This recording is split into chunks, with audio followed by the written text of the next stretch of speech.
Welcome to SSG law academy. आज हम कर रहे हैं हिंदू लॉ। हिंदू लॉ एक बहुत इंपॉर्टेंट सब्जेक्ट है अगर आप मेंस दे रहे हो, जैसे कि यूपी का, वेस्ट बंगाल का, हरियाणा के तो रिसेंट में भी कितने सारे क्वेश्चंस हिंदू लॉ से आए हैं। तो हरियाणा का, अगर आप नेट का एग्ज़ाम दे रहे हैं तो भी जो है वो हिंदू लॉ से बहुत सारे क्वेश्चंस आते हैं। तो हिंदू लॉ इतना इंपॉर्टेंट सब्जेक्ट बन जाता है एग्जाम के पॉइंट ऑफ व्यू से भी और सेमेस्टर के लिए। There is a separate playlist of Hindu law on my channel, जिसे आप जाके देख सकते हैं और अपनी इन्फॉर्मेशन अच्छी कर सकते हैं और एग्जाम्स की प्रिपरेशन कर सकते हैं। आज का जो टॉपिक है वो है divorce. Divorce section number 13 of Hindu marriage act में दिया गया है, जिसके अंदर हिंदू मैरिजेस को आप कैसे डिसॉल्व कर सकते हैं by the way of divorce दिया गया है। आज की जो वीडियो बेसिकली हिस्ट्री बताएगी कि कैसे डाइवोर्स की क्या सिचुएशन थी प्रीवियसली हिंदू मैरिजेस को लेके हिंदू रिलीजन में, और आज क्या अपडेट है हिंदू मैरिज में, हिंदूज में डाइवोर्स को लेके। ठीक है, अगर आप हिस्ट्री पे जाएंगे, पीछे जाएंगे, प्री वैदिक टाइम देखोगे, वैदिक टाइम देखोगे, या उसके अलावा 1900 में देखोगे, 1955 जो मैरिज एक्ट आया इससे पहले का टाइम देखोगे, तो डाइवोर्स कहीं पे भी डिफाइन नहीं था और ना ही वो परमिट करते थे हिंदू लॉ में डाइवोर्स लेना। Divorce is never be a option. ठीक है, क्यों? क्योंकि इसको वो एक सेक्रामेंट, मैरिज को एक सेक्रामेंट के रूप में लिखते थे और अटर्नल नेचर रहता था। अटर्नल नेचर मतलब 7 लाइफ्स।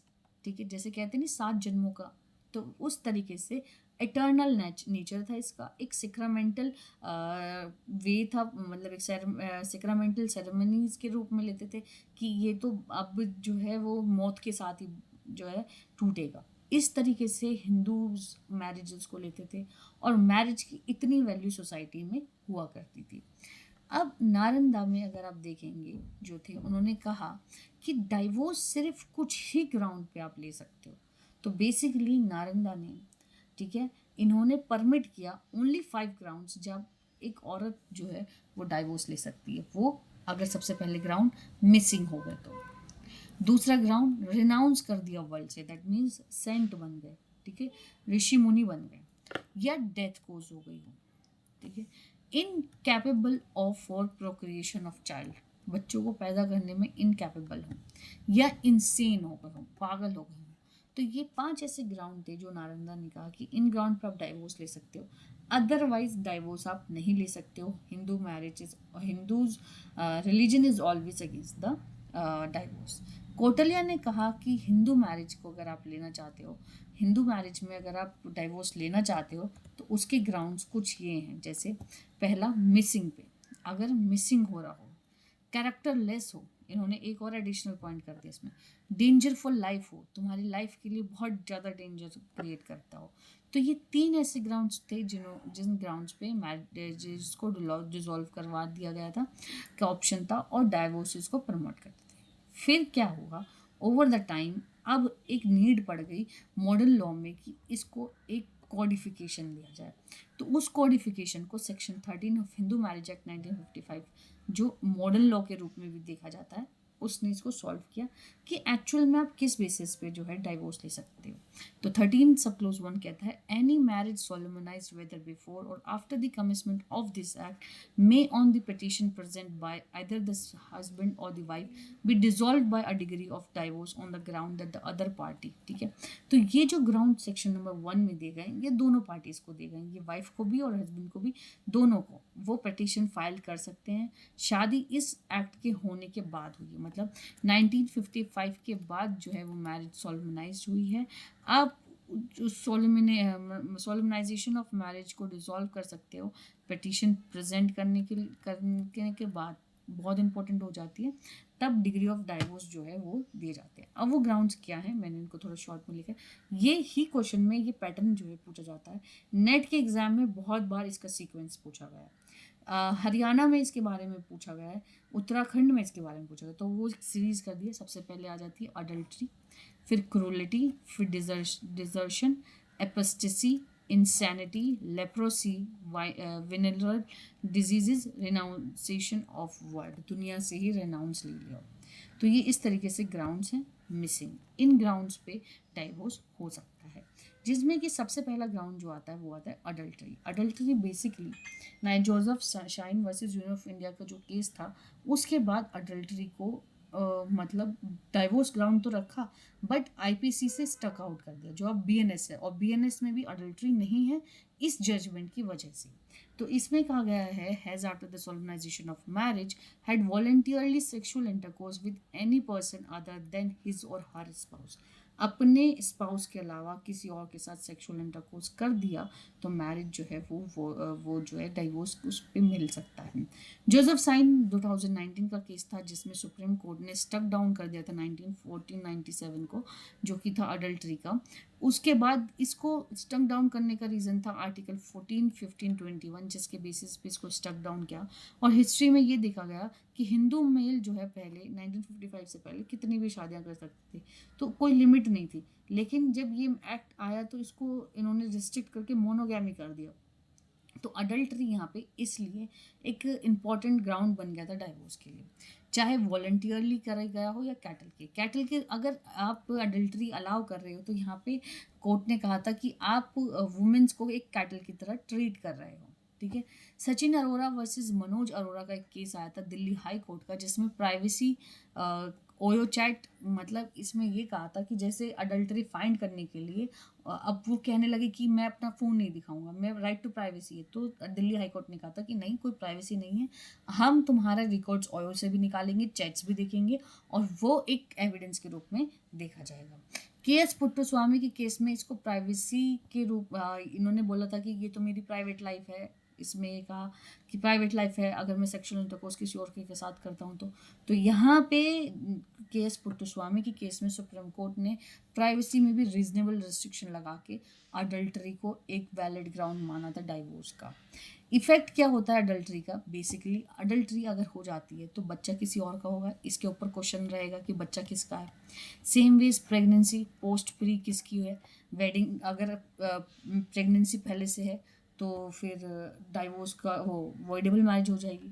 तो ये रीज़न थे। और तीसरा, वॉइडेबल अडल्टरी के बेसिस पे आप मेंटेनेंस कैसे इफेक्ट करेंगे। जैसे अगर वाइफ ने जो है अडल्टरी कर दी तो उसका मेंटेनेंस ग्राउंड तो ख़त्म ही हो जाएगा, और अगर हस्बैंड ने अडल्टरी कर दी तो हस्बैंड से डाइवोर्स लिया जाएगा। तो इसलिए ये 3 ऐसे फैक्टर थे जिसमें कि ये बच्चा किसका है, प्रेगनेंसी किसकी वजह से हुई है, और थर्ड ग्राउंड था मेंटेनेंस। ठीक है। मेंटेनेंस डिसाइड करने के लिए ये ज़रूरी है कि अडल्टरी देखी जाए। दूसरा ग्राउंड था अडल्टरी क्रूलिटी। क्रूलिटी क्या होता है कि अगर कोई पिटिशनर जो है मैरिज के दौरान during the solemnisation of marriage cruelty के साथ बिहेव करता है। अब क्रूलिटी क्या होती है? क्रूलिटी कहीं पे भी डिफाइन नहीं है, ठीक है, लेकिन टाइम टू टाइम सोसाइटी ने ये चीज़ मतलब वरी करती है कि अभी जो क्रूलिटी, सपोज करो पहले क्रूलिटी फिजिकली ही मानी जाती थी, लेकिन अब मेंटली भी मानी जाती है। तो ये टाइम टू टाइम क्रूलिटी की डेफिनेशन जो है वो देखी गई, और ये सोसाइटी टू सोसाइटी वरीड करती रही। ठीक है। लेकिन क्रूलिटी का एक, अगर हम बोलें क्रूलिटी के रिलेटेड कि हम किस चीज़ को क्रूलिटी मानेंगे, तो वो होता है डेंजर, किसको हुई हो, लाइफ को, लिम को, हेल्थ को।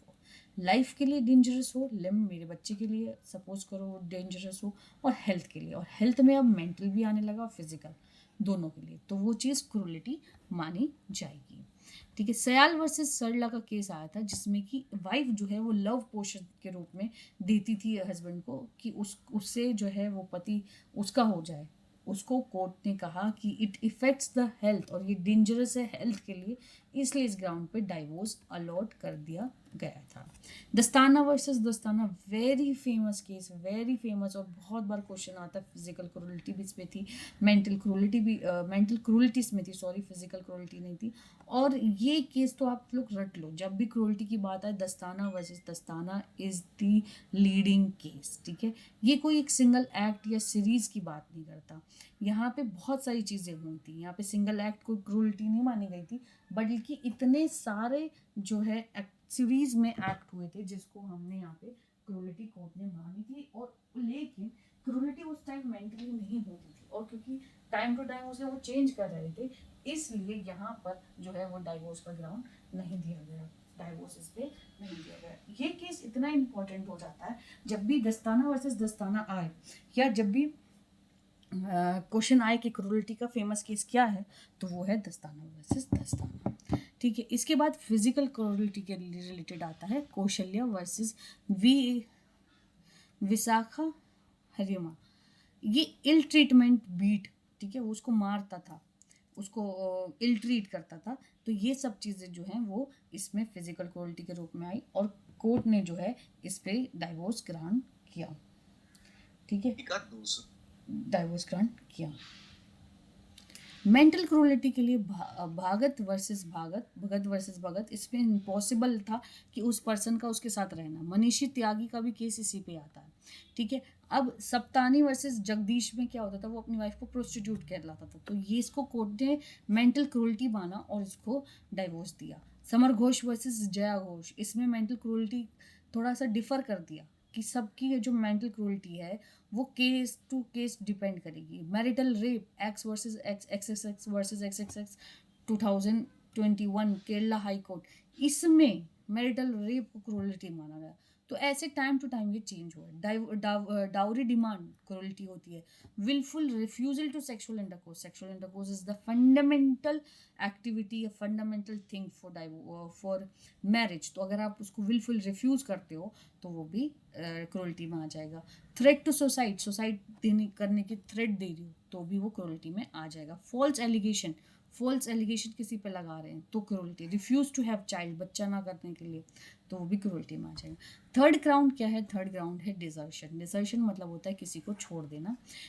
Has been deserted the petitioner for a continuous period of not less than 2 years, 2 साल से ज़्यादा नहीं, यहाँ 2 साल कम से कम डिजर्ट हुआ हो, immediately presenting the presentation of the petition file करने के लिए डिजर्ट किया गया हो किसी ने 2 साल के लिए, तो वो यहाँ पे ग्राउंड बन जाएगा डाइवोर्स का।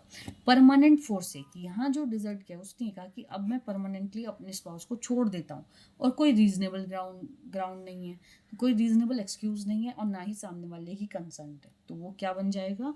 वो ग्राउंड बन जाएगा डाइवोर्स का। ये 2 टाइप के होते हैं, एक होता है एक्चुअल डिजर्शन, एक होता है वर्चुअल डिजर्शन, या जो सर्कमस्टेंसेस के बेसिस पे। सपोज को आप सेम घर में रह रहे हो बट 2 डिफरेंट रूम्स में रह रहे हो, तो सर्कमस्टेंशियल डिजर्शन होता है, ठीक है। जैसे किसी को लुक आफ्टर ना करना, ठीक है, एक पति या पत्नी दोनों चले जाएं और दूसरे को वो लुक आफ्टर ही ना करे, देखे ही ना कि वो क्या कर रहा है, कहाँ है कहाँ नहीं, तो वो डिजर्शन में आ जाएगा। ये सर्कमस्टेंसेज होती हैं जो डिजर्शन प्रूफ करती हैं। मेंटेनेंस नहीं दे रहा हो, घर को छोड़ दिया हो, साथ नहीं रह रहा हो, या रह रहा है तो बहुत गंदा बिहेवियर है कि one want to come but other, और एक जना आना चाहता है लेकिन उसको ला नहीं रहा, तो वो डिजर्शन में आ जाएगा।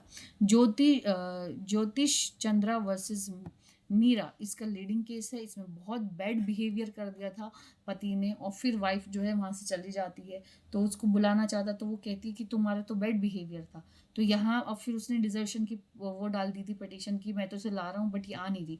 तो यहाँ पे ये देखा गया था कि पति ने इतना बैड बिहेवियर किया इसलिए डिजर्शन प्रूव ही नहीं हो पाई और यहाँ पे हस्बैंड से को ही गिल्टी ठहराया गया।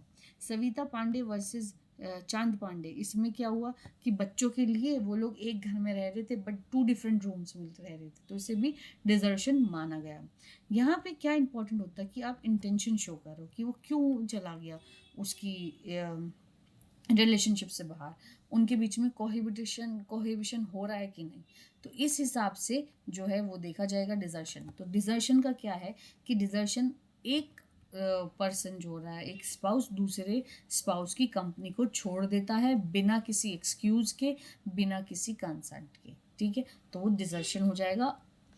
थर्ड ग्राउंड जो है इसका, फोर्थ ग्राउंड जो है वो है कन्वर्जन, कन्वर्ट हो गया हो, ठीक है। कन्वर्ट किस में, मतलब वो सीज टू बी हिंदू नहीं रहा, तो भी ग्राउंड जो है डाइवोर्स का हो जाएगा, है ना। Has been incurable of unsound mind हो गया हो और वो क्योर ही नहीं कर रहा हो, या कोई ऐसी सफ़र कर रहा हो किसी continuously intermediate from mental disorder for such a kind and to such an extent that the petitioner can not reasonably be expected to live with the respondent, कि अब उसके साथ रहना बहुत मुश्किल हो गया है, तो ये डाइवोर्स का ग्राउंड हो जाएगा। मेंटल डिसऑर्डर के लिए 2 एक्सप्लेनेशन की बात करता है कि मेंटल डिसऑर्डर या मेंटल इलनेस जो होती है वो अरेस्टेड और इनकम्प्लीट हो जाती है डेवलपमेंट ऑफ माइंड का, साइकोपैथिक डिसऑर्डर हो जाना, ये सब इसमें आएंगे। डिसेबिलिटी ऑफ माइंड में कोई बीमारी हो जाना, ये सब इसमें आएंगे। फिर इसका जो 13 सब क्लोज 4 है वो बात करता है लेप्रोसी से। लेप्रोसी से डिजीज से सफ़र कर रहा है और वो क्योर नहीं हो सकती। फिफ्थ ग्राउंड इसका जो है सब सेक्शन 5 जो है 13 का, वो बात करता है कि एक ऐसी बीमारी के साथ ग्रस्त है जो कम्युनेबल है, जो उसके स्पाउस को भी लग सकती है। ठीक है, अब सपोज करो, देखो HIV का एक एग्जाम्पल ले लो। HIV शादी से पहले हो गई, अब अगर वो कंज्यूम कर लेती है तो, या कर लेता है, तो उस पर्सन को भी हो सकता है। तो इस ग्राउंड पे भी वो डाइवोर्स ले सकते हैं कि भाई हमें डाइवोर्स दे दो, कि ऐसी डिवाइस है। उसने रिनाउंस कर दिया वर्ड को, ये बात करता है 13 सब क्लोज 6 कि सामने वाले ने रिनाउंस कर दिया वर्ल्ड को और रिलीजियस डिसऑर्डर में एंटर हो गया, मतलब सेंट बन गया या जंगलों में चला गया, तो भी एक ग्राउंड जो है वो डाइवोर्स का हो जाएगा। सबसेक्शन 7 बात करता है कि उस वो मिसिंग है और वो कम से कम 7 साल तक उसके बारे में सुना ही नहीं हमने कि कहाँ चला गया। नेचुरली जो लोग, जैसे उसके फैमिली मेम्बर्स, फ्रेंड्स जो सुन सकते हैं अगर वो जिंदा रहता, उनको भी नहीं पता वो कहाँ चला गया, मिस हो गया, तो ये ग्राउंड जो है वो डाइवोर्स का हो जाएगा। ठीक है, अब कुछ ऐसे हैं जहाँ पे एक औरत को और जो है इसमें कहा गया है कि either party to the marriage whether solemnise before or after the commitment of this act में also present a petition for dissolution of marriage by degree of divorce on the following ground. ये भी grounds है जिनके basis पे और degree of divorce मांगाई जा सकती है, जैसे कि उनके बीच में कोहैबिटेशन ही नहीं हो रहा है फॉर 1 ईयर, 1 साल हो गए, और जुडिशल सेपरेशन की डिग्री आ गई, मतलब जुडिशल सेपरेशन हो गया, उसके बाद 1 ईयर कोहैबिशन नहीं हुआ, तो ये ग्राउंड बन जाएगा डाइवोर्स का। कोई रेस्टिट्यूशन ऑफ कंजुगल राइट्स नहीं है। ठीक है, कंजुगल राइट्स का रेस्टिट्यूशन नहीं हो रहा है, 1 साल हो गए, कोहैबिशन नहीं हुआ, तो डाइवोर्स का ग्राउंड हो जाएगा। ठीक है, ये हो गया। अब कुछ वाइफ के ऐसे ग्राउंड्स हैं, अपार्ट फ्रॉम दीज ग्राउंड्स कुछ ऐसे हैं जो वाइफ को दिए गए हैं, जैसे in case of any marriage solemnise before or after the commitment of this act the husband has married again before such commitment or that any other wife of the husband married before such commitment was alive at the time of the solemnization of the marriage of the petitioner। तो basically ये first ground उन wives के लिए जिनकी marriages before 1955 हुई है, तो वो अगर उनके पति का या हस्बैंड का ऑलरेडी प्री वेडिंग, मतलब किसी और के साथ बाइगैमी हो चुका है, तो वो उस ग्राउंड पे यहाँ पे डाइवोर्स ले सकती हैं। लेकिन क्या है कि पुराने वाला है, और ये ज़रूरी है कि जो दूसरी वाइफ है वो उस टाइम जिंदा हो जब पिटिशन फाइन हो रही हो। तो ये वाला ग्राउंड उन लोगों के लिए है। दूसरा ग्राउंड है कि जो हस्बैंड है वो गिल्टी है सोलमनाइजेशन ऑफ मैरिज के बाद, कि वो रेप कर दिया, उसने सोडोमी कर दिया या बेस्टिलिटी कर लिया, इन ग्राउंड पे वो डाइवोर्स ले सकती है। थर्ड ये है कि वो सेक्शन 18 में Hindu marriage act, Hindu adoption maintenance act जो है उसमें, या 125 ऑफ CRPC में जो है ये ग्राउंड मिल गया हो कि मेंटेनेंस कर नहीं पा रहा हो, मेंटेनेंस नहीं रह पा रहा हो, जिसकी वजह से वो उससे दूर रह रही है और मैरिज जो है रिज्यूम नहीं हुई है 1 साल तक, तो ये जो है ग्राउंड बन जाता है, वाइफ इस ग्राउंड पे डाइवोर्स ले सकती है। और फोर्थ है कि जो है मैरिज 15 साल से पहले या 15 साल तक हो गई हो, और 15 साल से लेके जब तक 18 साल की वो होगी तब तक उसके पास ये ग्राउंड रहेगा मैरिज को डिसॉल्व करने का, लेकिन कब, 15 से 18 के बीच में। ठीक है, इसको उसके बाद ये ग्राउंड रहेगा।